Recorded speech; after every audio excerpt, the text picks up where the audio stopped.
Hey, what's going on, everybody? BDO44 coming at you another video. All right, so I just got through watching the segment that Shay and Skip had in regards to OKC, and they were talking about SGA. And the last thing I heard Shannon say is SGA going to be happy in OKC going forward? Um, and he had just made the case for how they had 15 first-round picks going forward, and all these fantastic young players around him at the same age as him. And I say to myself, yep, yep. He's already signed a contract with this team already. They've already given him a big bag. He's playing on that contract right now. So the idea that there would be some question of whether or not he would be willing to commit to the franchise, he's already done it. That's the first thing. And what have they done? Basically delivered. Basically delivered on everything you'd want if you were in that position, committed to a franchise that was basically not very good at the moment. You could see Sam Presti garnering all these picks. You were going through the process of tanking, sitting half of the season with injuries that probably could have brought you back if you would have been sacrificed. If you would have been playing for another team instead of sacrificing those seasons. So he's already invested into this team by basically being away from the team the first 2 years of his tenure with the team. Because I know he was hurt, but he's also a very young player, and if he was probably playing for a Lakers or something like that, he'd probably been back on the floor with some of those situations, depending. But what I'm saying, you guys, is he was on a tanking team, and now that team has a lot of young talent because of that sacrifice. Um, and so I don't see a reason for him not to want to be there. He's already been there.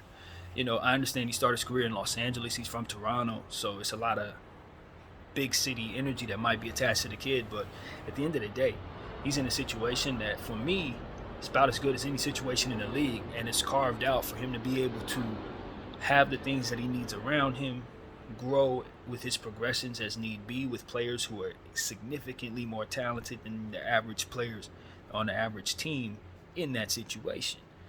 You look at a guy like Giddy, you look at a guy like both of the Jalen Williams, you look at Chet Holmgren, you look at some of the other surrounding pieces, they've really done a good job. And then you look at those 15 picks over the next however many years, and you just understand they're going to be getting an influx of talent that's going to surround SGA with so much good that it's going to be opportunities for him to win big um, down the line. You could see the path to him winning big. The only concern I would have is if they bring in too much superstar talent, maybe he just doesn't simply get chosen down the line. But as he's entering his prime, the likelihood of that being the case, coupled with his talent level, is basically null. He's going to be one of the best players in the league on a very, very good team. So the idea that he would leave that team is going to be asinine the further we go into this process. So I think OKC, the only thing that the OKC Thunder have to worry about is the fact that they have so many picks and already have so much talent. So they're gonna have to let some of that stuff just go into the wild.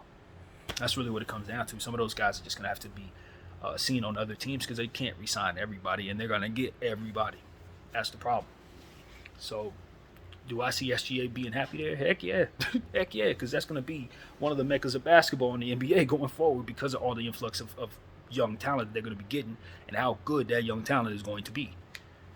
And so that's really what it comes down to. OKC is gonna be, we don't know it as one of the hubs of the NBA, but just by sheer what it is they already have, coupled by what it is they're about to get, that's going to be one of the best spots to play. It's going to be one of the best spots to play. And he's on the fast track to see that.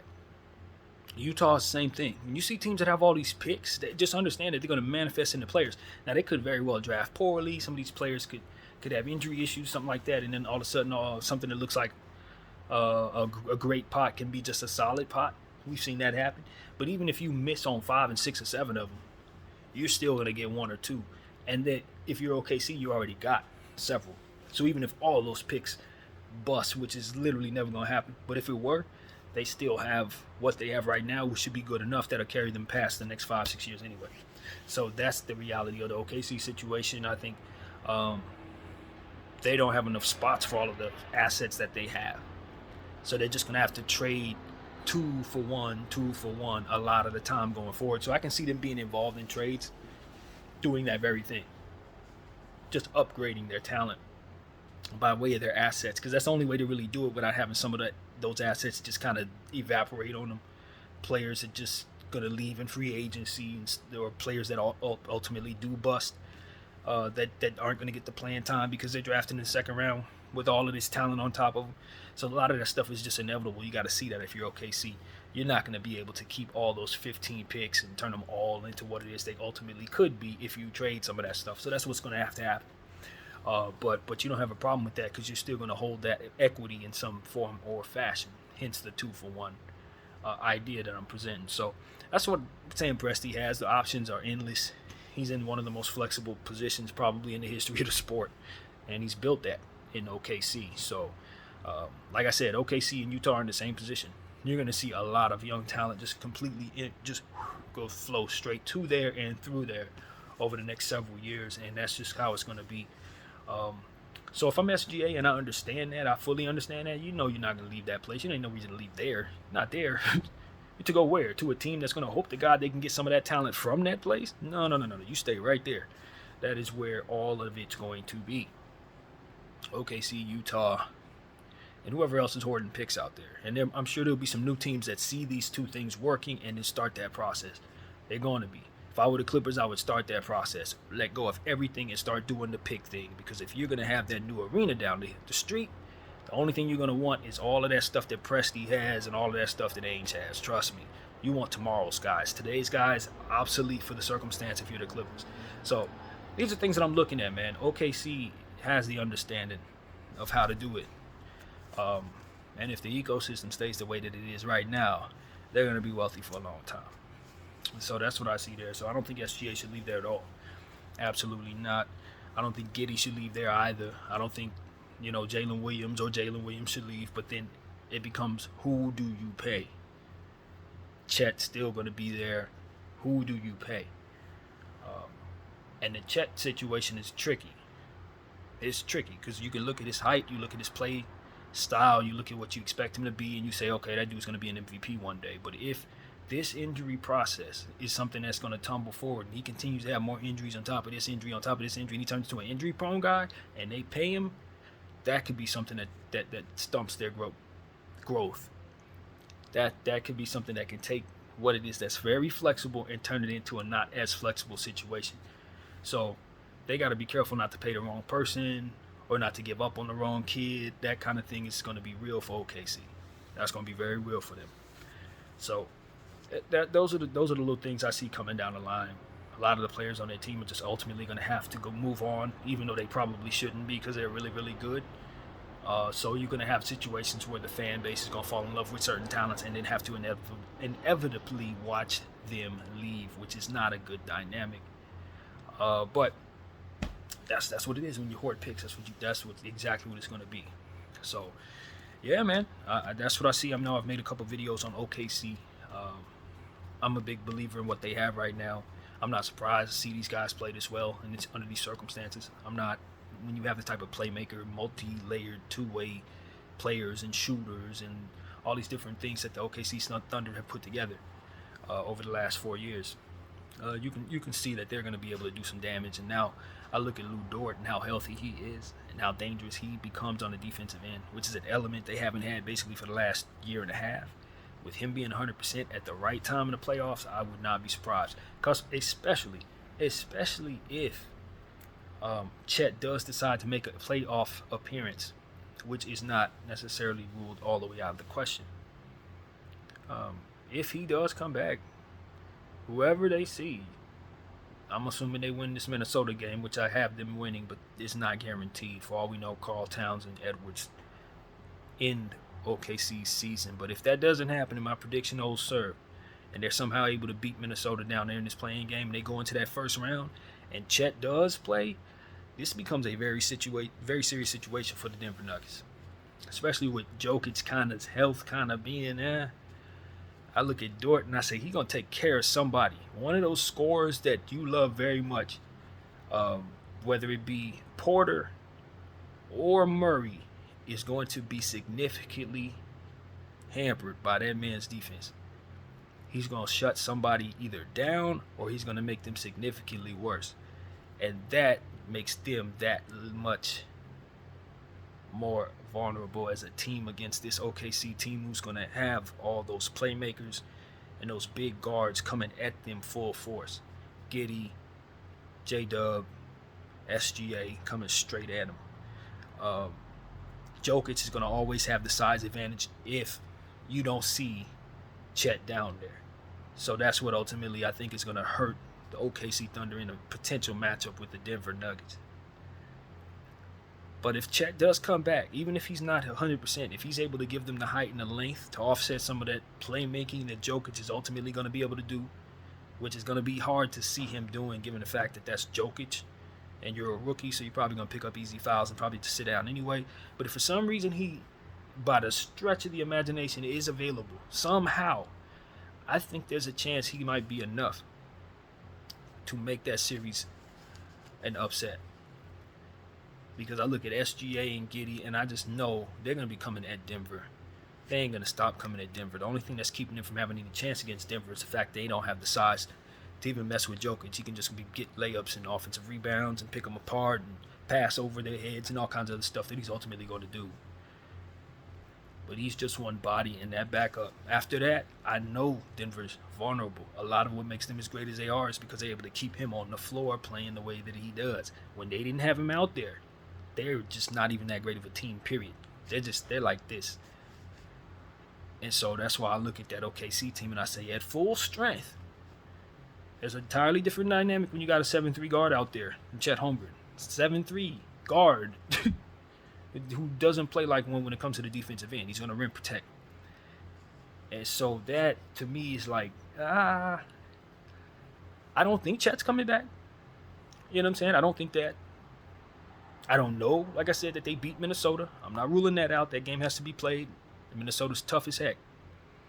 But if for some reason SGA is able to do what I think he will in that Minnesota game and win, you're looking at a situation there, right, with the OKC Thunder that I think could be a potential upset if Chet somehow does suit up. That's what I'm telling you. And they ain't going to need him for 30 minutes or 40 minutes. No, they just need him for the 15 or 20 minutes to offset what Jay Will is going to do so they can have that extra lengthy person in the lineup. He don't even got to start. He don't even got to have a prominent role. It's the same thing I said about Zion. Zion talking about he don't want to come back because he's going to hurt the team. Nah, you just got to come off the bench and play 20 minutes in a backup role until you get your mind right. So they can throw another 6 fouls out there and another person who can dunk the ball about 8 times. Chet Holmgren is an extra block shot or 2. He don't even have to play a real role. He can be Mo Bamba with the Lakers type role until he gets his conditioning right. But you definitely want the body and the length to give you what it is that it can give you, even at a third of what it can give you for the series ahead, which is why I keep putting this seed out there, because like, I don't know if Chet's coming back, but I think he could really help his team if he were to decide to. I think he would really help give his team a chance if he were to decide to. I'm the same guy that says he probably should consider not if he wants Rookie of the Year next year, because he would probably be ineligible if he were to try that. But it may be worth it when you consider the type of killers that are on that floor and the fact that all they really need is rim protection. That's all they really need. And so that's why I'm looking at OKC, and I got a lot on my mind in regards to that team. They got to still beat Minnesota. I want people to understand we ain't looking over Minnesota, but I just zero in on that team. And I see a lot there to like. I see a lot of cerebral basketball. I see a lot of stuff you can't teach with Giddy and J-Dub, and of course SGA. That's like a super team in my mind that is yet to begin their process of showing and proving that. And they need that Chet Holmgren superstar piece to solidify them as actually what they are. And you think about the Los Angeles Lakers when they don't have Bron. You think about, I don't want to say Giannis and Bucks or Philly and Giannis, but potentially to some degree when he does bloom to that level he can reach, you may see him as that level if he can reach his highest peak. You don't want to be without that piece if you want to be considered a full contender. They look very good without that piece, but it's a glaring piece to have not there. And so when you put it in to what it is that they have, you start to see a dynamic that you've never seen, but is actually supposed to be there and is very significant. That's what I'm trying to express. So it's like, I don't know, man. I don't know. If I'm an OKC fan, it all depends on how healthy the process would ultimately be for Chet. If this is going to risk him being hurt next season, then obviously it's not worth it for him in his future. But if he can come back If it's just a matter of conditioning or whether or not he's ready to run plays or not, if he's ready, he needs to get back out there because they got a chance to do something really, really special in the first round against the Denver Nugget team that I don't think is as good as their seeding says they are. And don't think they match up very well with the OKC Thunder at all. When I consider who they have to defend, who is defending SGA? You gonna put Brown on them? It ain't gonna be Reggie Jackson. It ain't gonna be Murray. KCP, where's KCP at this stage? Can he really guard a player like, I don't know, like that at this stage? I'm not certain. You know, Gordon can defend some people, but he's gonna have his hands full. You know what I mean? Jokic. Are you gonna be able to stay out of foul trouble with SGA and Giddey slashing at you? Like, these are things I'm looking at. I'm like, I'm not sure. Jokic is gonna pick people apart. He's gonna get his numbers. He's gonna be amazing. But the fullness of what he does could be matched by Giddey and J-Dub. They could literally do what he does together. And so it's like, who's offsetting SGA? Is Murray going to be 100% healthy? If so, how high of a level is Murray playing? You know, is Gordon going to contribute to the scoring? How much? So these are things I have in regards to the questions about the Denver Nuggets just in general. I don't love their bench. I do like the Christian Braun kid. I think he can play at a higher level than we've seen him play. I think he's a rookie that can show he's much better than people would ever expect, and can add a dynamic to that Denver Nuggets team that could be substantial, right? But I look at Bruce Brown and Reggie Jackson as players that are good, but I don't know how good they're going to be when they start going up against players with high level upside, which is what OKC would be bringing to the table. I think he's going to get beat by some of those matchups, some of the Wiggins matchups, some of those guys, the shooters that they have all up and down that OKC team. I don't know. When I look at the ability to stretch the floor that Denver has, I look at OKC and see that same dynamic with some of those same type of players on the back of that bench, and there's more of them in OKC. They have a deeper bench. So OKC is an optical illusion because they started the season without Dort, and they did not have Chet Holmgren, and they were a young team that had rookies starting the season that have since grown to be pros in 1 year. The two Jalen Williams kids, to be exact. They weren't rotationals at the start of the season when they were losing games. These guys are prominent role players now on their team. And with the play style and the ability that those two players have, it's not like they're bringing role-playing stuff to the table. J-Dub is a basic 7, almost 6'10" point guard, 6'8" point guard or something like that. A very tall point guard with defensive intangibles. Still developing, obviously, as a rookie. But you can clearly see if he's having a big night, he can go for a triple-double just like SGA, just like Giddey. So it's like you got three of them players right there. And then the Jalen Williams kid, he's still discovering himself on both sides of the floor. He attempted like 7 threes last night and blocked a bunch of shots. It's like these are high-level players. You know what I'm saying? I'm trying to express it. I'm trying to help people understand what I see there. You know, so it's like, I don't know, man. I don't know. The man kid, he's really a really high-level talent on the offensive side of the ball. He can score a lot of points. In a series situation, he could be the difference in a game. If they deploy him and he goes for 30, that's highly possible. Highly. You know? Say the same thing about the other kid that they got. I can't think of his name, but he's a mad dog shooter. He's just a shooter, bro. What's his name? It's like a 3-letter name. Can't think of it, but I'll think of it as we go along. They got so many kids that can really, really go off. And I look at a kid like Poku. I don't know if he's coming back, but you do not want to have him in a rotational in a 7-game series just popping up in certain lineups. You know what I mean? You don't, because he's a 7-footer with lengthy arms just like Chet. So even though you're not prepared for him, even though he's not a high-level talent, suddenly he's getting easy offensive rebounds. Suddenly he's getting easy putbacks. Suddenly he's getting blocks and deflections. And you're not even ready for that if you're Denver. You got your second unit on the floor. You're not prepared for that piece. So it's like, I know what OKC has, man. I know what they have. And if it's all on the floor at once, it's built, literally built to beat you in the playoffs with the depth and the length and the ability to close, with SGA being able to pick you apart and be clutch, and Giddey's ability to get everybody involved and handle the bulk of the scoring and play defense. with his length as well to rebound, offensive, defensive rebound, and steals and deflections. It's ridiculous how much OKC can actually do to you. It's just like the Los Angeles Lakers. Exactly like the Los Angeles Lakers. Because they have pieces that they don't necessarily use or have on the floor available in the regular season that you're going to see in the playoffs. They're going to hurt you. And defensive players that can lock you down and closers that can kill you. So I'm telling you, if OKC gets out of the first round and beats Denver, if they somehow beat the Minnesota Timberwolves, with great respect to that game, it won't be a shock to me. It will not be a shock to me. I'm not picking them. There's more to learn. There's more to look at in regards to Denver. You know, I'm looking at this from a OKC perspective. If I dig in on Denver, I might have an entirely different point of view.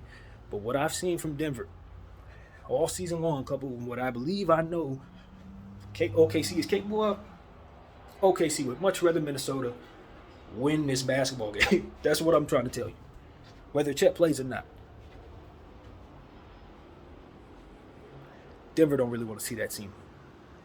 So that's what I got to say about that. So that is my thought. Do I think SGA is going to ultimately leave OKC? Maybe. I don't think he should. I know he might have his eye going on, might have his eye toward possibly going home. Maybe he might want to come back to LA. Maybe he has his eyes on something else. But in my mind, he can put himself in a position to be one of the great Thunders, one of the great Thunders of all time. Obviously, there's a lot of guys to compete with because Thunder have had a fantastic list of players to play for their team since they put this thing together over 20 years ago. But at the end of the day, he has a chance to be one of the most decorated ones ever and will probably have a chance to bring them a championship for the first time ever. So I don't think he should leave. Nah, they got the money, they got the talent, and the path toward their future being blindingly bright is there. So that's what I have to say. Video 44. Thank you all for watching.